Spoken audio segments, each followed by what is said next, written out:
got your love anymore.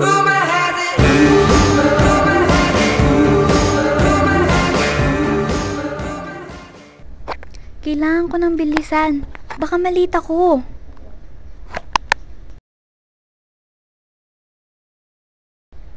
Ay, wala pa pala si ma'am.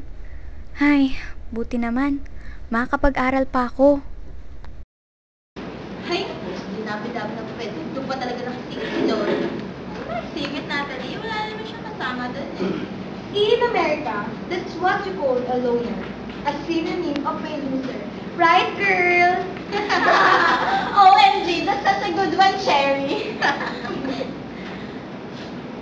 Yeah, I know I'm good. People should start calling her loser this instead of Lourdes. That sounds funny, di ba? Grabe, Cherry nakakaloka yun. Ma-GM nga. Ay, ano kaya pinag-uusapan nila doon? Mukhang napakasaya talaga nilang lima. Siyempre, mayaman sila eh. Pag mayaman ako, siguro nung una pa lang magkakaibigan na kami. Kaso nga lang, ang nangyari noon ay...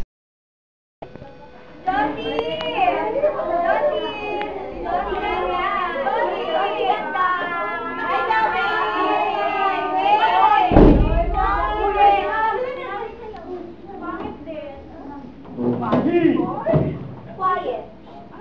Iwan nyo ID mo. Pwede ng ID to. Iwan mo ba yan? Class, may dalawa tayo sa history ngayon. Bakit dalawa?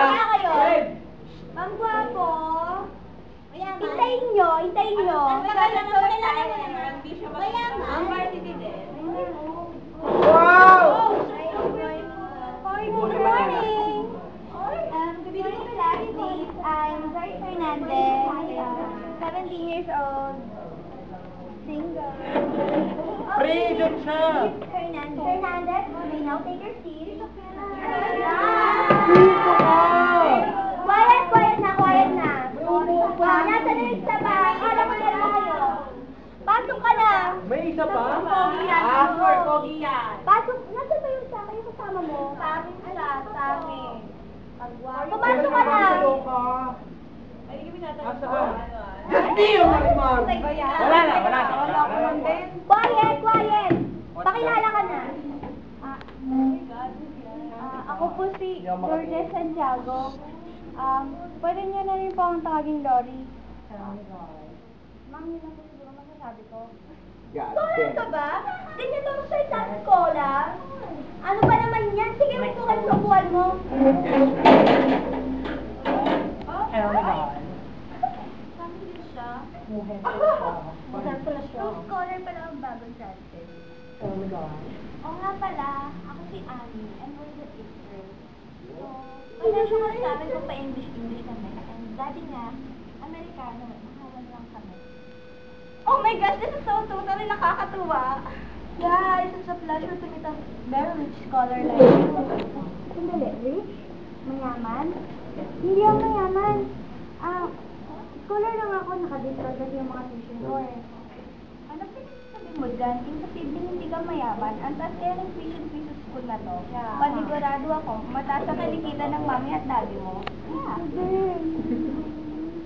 Ay naku, huwag ka lang magbababa. Ano bang work ng daddy at mami mo? Daddy ko kasi jeepney driver. Tapos mami ko, nagpagera. Minsan naman namin si mami. That's so totally it. Kala kami na ayos. Oh my gosh. Di pa tayo upuan? Tara, di pa tayo upuan? No! Kumalit ka na nga lang dyan, please. Hindi. Tayo na paluwag. Saan ka na? Saan ka dito? Saan ka namin, girl? Ba't ako yung upuan, ha? Loser. Ako, tatabi ako sa'yo. Kaso, eto pa rin ako. Hindi pa ako mayaman. Kaya hindi ko pa rin sila pwedeng maging kaibigan.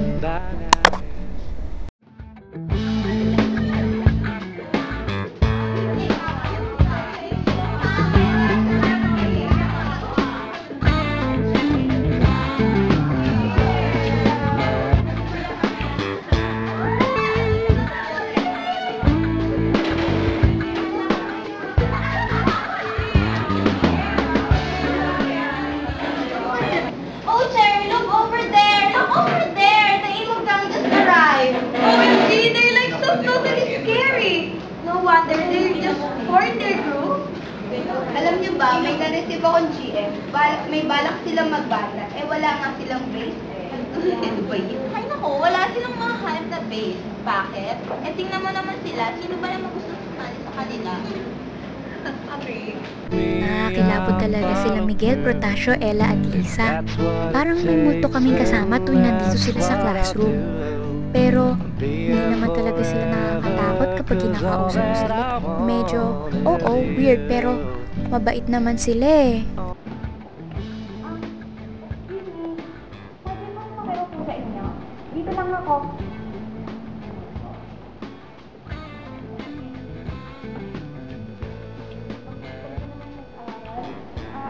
Salamat ha. Kaso nga lang, masyadong maligaya ka. Ha? Masyado kang maligaya. Ay, wala kang kita para masaya. Ganun ba? Pasensya ka na, Lord. Hindi yan lang. Sige. Hindi ba lang ako, anak? Grabe talaga yun. Parang tumabi ako sa mga spirito nun. Ay, nakakabago talaga mag-training, ha? Init kaya? Wala kang pangalit. Hindi ko kasi sa inyo. Wala lang ang agad sa klase ni Ma'am Claire. Kasi, varsity tayo.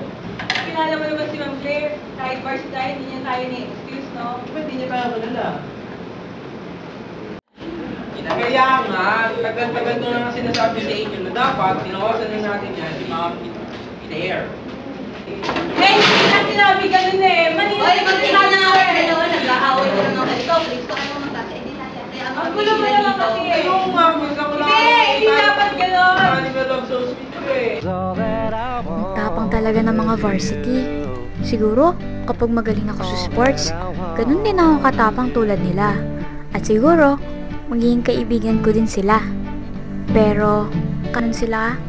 Mabait naman sila eh. Poem natin. Look at Dory. Both of you have the same shirt on yesterday. Oo nga, nakikita ko yun. Dory, hindi mo ba alam na galit ako sa mo ngayon? Suot ko? Eh, bakit ka naman galit? Eh, di ba ito yung suot ko nga? Ayoko sa lahat, yung mga Xerox copy. Hindi naman kita ginagaya eh. Gusto ko lang kasi maging magkaibigan tayo. Hindi mo na kailangan maliwanag. You're nothing but a decorate, try-hard, copy-paste. Girl, I think it's copy-cop, not copy-paste. Ano ba kailan mo? Eh, gusto ko copy-paste eh. Ano nangyari dito? Anong copy-paste? Nahimik yung tao, sinuturan niyo pa mag-plagiarism. Pasensya ka na, pero wala kang pakialam sa mga nangyayari dito. Or, teka nga, baka nakakalimutan mo. Field ko ng mga varsity. Wala kang pakialam. Dito parlor o mall. Kung nakawala kayo, pumunta lang kayo dun sa labas ng campus. Sumakay kayo ng tricycle, nasabihin niya SM Special. Excuse me lang, FYI, hindi kami nag-tricycle. Sophie kami, no? Kahit ako, Natalie, halika na nga dito. Nepal na naman kasi itong mga pabidang varsity na to. Oo nga. Ayos ka lang ba? Sinakta ka ba nila? Hindi, ayos lang ako. Sigurado ka? Salamat ha. Alam mo kasi, huwag kang maikinig sa mga yun, mga naisira sa ulo yung mga yun.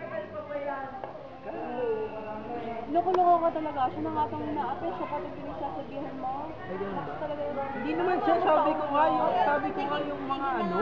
Kaya naman nagtitigil sa kaaway niya. Tara na nga, mag-training na tayo. Ano na nga? Ay, di na ako mayari. Salamat ha. Bye-bye! Hay, oo nga pala. Buti pinaalala ni Sheila. Baka magpa-quiz na naman si Ma'am Claire. Hay, dapat pala pinag-aaral ko yung subject niya. Ay, si Ma'am Claire na naman. Siguro papakus na naman yun. Siguro hindi ka nag-aral, no? Kaya ayaw mo pumasok sa class ni Ma'am.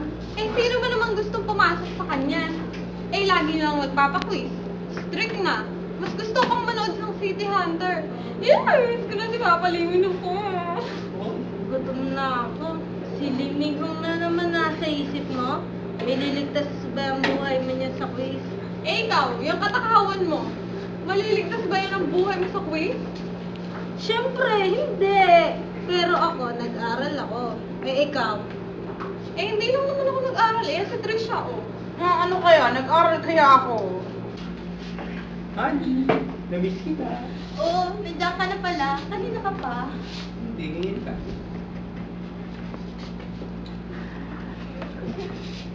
Huwag naman kayo maglabi-labi sa harap namin. Nakaka-bitter eh. Uy, Chris! Dito ka pala. Kanina pa kita hinahanap eh. Uy, uwi ka na. Hindi mo ako hintayin. Hindi na. Hi, friend! Kumusta ka? Grabe, namiss kita. Naman, Jose. Ay, Jose! Hirap ha? Ano ko naman, Lori? Huwag mo naman ako tawagin mo siya sa public. Ay, pasensya na. Kasi natutuwa kasi ako at nalaman ko na yung totoong pangalan. Sige. Basta secret lang natin yung best friend. Second secret natin. Second? Yes. Eh, ano yung first nga pala? Eh di sino pa ba? Eh di si Papa Andrew mo. Uy, hindi ah. Hindi ko kaya yung crush. Hinahangaan ko lang kaya yun.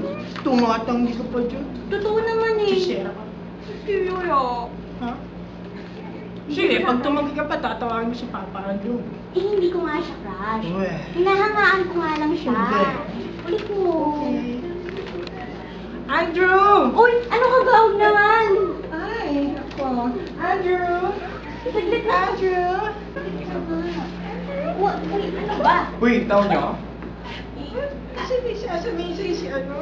Ay, Hindi huwag ka maniwala dyan. Nagbibiro lang yan. Ikaw naman, naiya ka pa. Ano ba yung gusto mo sabihin? Eh, kasi narinig ko na kumakandidato ka sa bilang presidente sa High School Youth Council. Kamusta yung pangangampanya mo? Ah, yun ba? Bakit mo naman natanong? Eh, Oo nga! Kakandidato ka pala ng student council, no? Kaya nakakandidato. Basta pre, malapit na yung eleksyon eh. Bakit? Ano bang balak mo? Papahos ako si Ma'am Claire. Ay naman, hindi pa na nga ako nananalo presidente eh. Pero, boto niyo pa rin ako ha? Wala daw pa. Oo, ang bahala sa'yo. Grabe. Basta iboboto mo ka. Ikaw lalo, Lori, boto mo ako ha? oo, syempre ikaw pa. Si Lord pa. Teka lang. Excuse me. Hi, Andrew. Kumusta ka naman? Okay naman, bakit? Eh, wala naman. Nagtataka lang kasi ako. Ba't mo naman kinakausap si Lori? Ba't ka nagsasayo ng oras sa kanya? Hindi naman ako nag-aaksaya ng oras. Siyempre, nangangampanya din ako. Mabait naman si Lori ah. Mga ganyan tao, dapat hindi pinagsasayaw ng oras. Ano ba? Ha! Sumusobra na yung mga serang ekulbo kayo, ha? Huwag ka nga kumalang dito, bakla. Ha? Huwag kayong magkagulo dito. Nag-uusap lang naman kami ah. Saglit lang. Pagsabihan mo nga yung baklang aswang na yan, How- kung anong murang pinagsasabi sa amin. How dare you call me aswang? Ikaw, sadako. Sadako mo lahat. Sadako. Tama na. Hey, tulungan mo naman ako. Nangyayari dito, ha? Wala kayo mga dito, mga pabidang party. Sumusobra ka na. Mag-ingat ka sa pagsalita mo. Tama na. Hindi na nakasabi sa bubong ko. Kahit hindi ko sininiwala, kaya niyong gawin yun. Talaga sinusubukan mo kami, ha? Chris, tulungan mo ako. Bakit ka nagpalit? Tulungan mo nga sila. Galing nga ako yung Eh, basta, tulungan mo sila. Eh, bakit? Di ba varsity ka? mga sugot. Eh, anong ibig mo sabihin, Chris? Ibang halata. Eh, hindi. Diretsuhin mo na. Ano ba? Bakla ako! Ano ba yan? OMG, Chris. Break na tayo. Ayoko Ayoko magkapalit na ng sa bakla. kayo! Pang kabuhat! Hey, you know how disrespectful it is to interact? Sarap! Tutulong nga kami. Tumabi kayo dyan! Oo nga! Hindi tatabi. It's also disrespectful to put someone's price! Sumusobra na talaga kayo. Hindi ko. Hindi naman kayo. Patapak-tapakan mo na kami. But we can understand what you losers are trying to say! Bakit mo ba? Wait. Huwag niyo kayo sumali dyan. Bakla ka!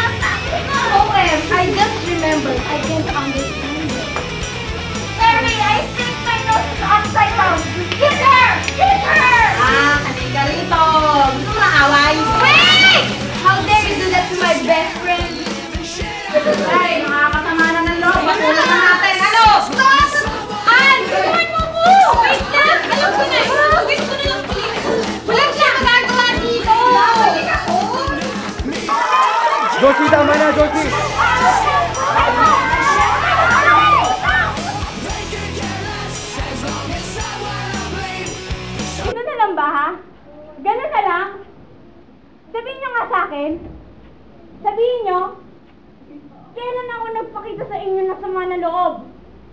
Ni isang kasama na loob, hindi ko pinakita sa inyo! Kailan ba? Ano ba ginawa ko sa inyo? Bakit kayo ganito sa akin? Bakit?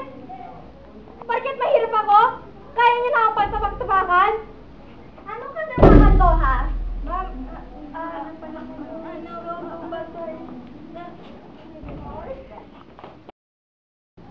Nga pala, Mr. Chavo, kakausapin kita mamaya. Bakit po, ma'am? Tungkol saan? Bakit tinatanong mo kung bakit? Eh, gusto ko na kausapin eh. Basta kakausapin kita mamaya, ha? Dumating ka, ha? Ma'am, bakit niyo po nga pala akong gustong kausapin? Tungkol po ba sa nangyari kanina? Hindi. Pero may kaugnayan doon ang pag-uusapan natin. Ano po ba yon? May nalaman kasi ako tungkol sa'yo. 4 na buwan ka na raw hindi nakakapagbayad ng tuition. Aba naman, hindi mo ba alam na makikip-out ka pag ganon? Eh, ma'am, naka-promissory note naman po ako eh. Tsaka, hintay-hintay lang po hanggang makapag-ipon ng tama si Papa. Promissory note, ipon-ipon, hindi ang kailangan dito sa eskwelahan na to. Kung hindi mo kaya magbayad ng tuition fee dito, umalis ka dito. Hindi ka kailangan dito. Eh, ma'am, hindi ko po kaya umalis dito. At saka maalis man po ako, paano ko po sasabihin sa magulang ko yun? Bakit? Magulang ko ba sila? Ayaw ka dito ng mga estudyante, kaya umalis ka na dito. Ayaw namin sa inyong lahat. Sa'yo, ayaw namin talaga sa'yo. Umalis ka na lang. Mag-i-kick out! Mag-i-kick out! Mag-i-kick out! Mag-i-kick out! Ano ka ba naman to, Andrew? Mag-i-kick out! Ma'am, di po kami papayag na mawala ang aming kaibigan dahil lamang sa kasalatan sa pera. Hindi pwedeng mawala ang friend ko dito, di ba, girl? No. Ma'am, handa po kami magbigay ng allowance para kay Lori.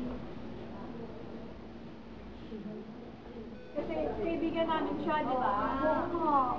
Ma'am, lahat po gagawin namin para lang po hindi siya paalisin dito. Opo, ma'am. Ma'am, hindi ko papayag na mawala ang isang kong kaibigan dito. Pati ka ba naman, Andrew? Pati kayo? Mga taxi ka na, tinuloy ko kayo mga kaibigan, natalikuran niyo ako? No. Ingat, baby. Kung gayon, gusto niya parang tulungan si Lori, bigyan niyo ako ng pambayad sa tuition niya. Ma'am, ito po. Ito po, oh. Ibibigay ko na to sa finance para matapos ang problema ng kaibigan. Saglit. Ay, bakit niyo ako binigyan ng pera? Wala akong pampalit doon. Libre naman yan, sorry. Okay lang yun, friend. Okay lang yun, Lori. Ang sorry na din namin yun. Sana mapatawad mo kami. Bila ngayon, magkakaibigan na tayo. Hindi ko alam na ganito pala ako kahalaga para sa kanila. Ngayon, mas gusto ko na rin talaga manatili dito.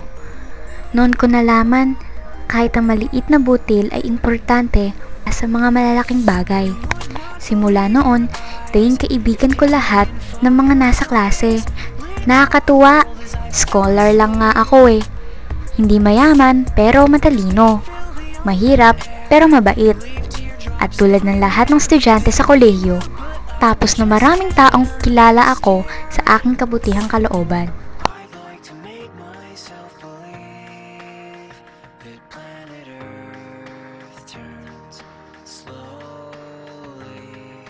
It's hard to say that I'd rather stay awake when I'm asleep, 'cause everything is never as it seems. 'Cause I get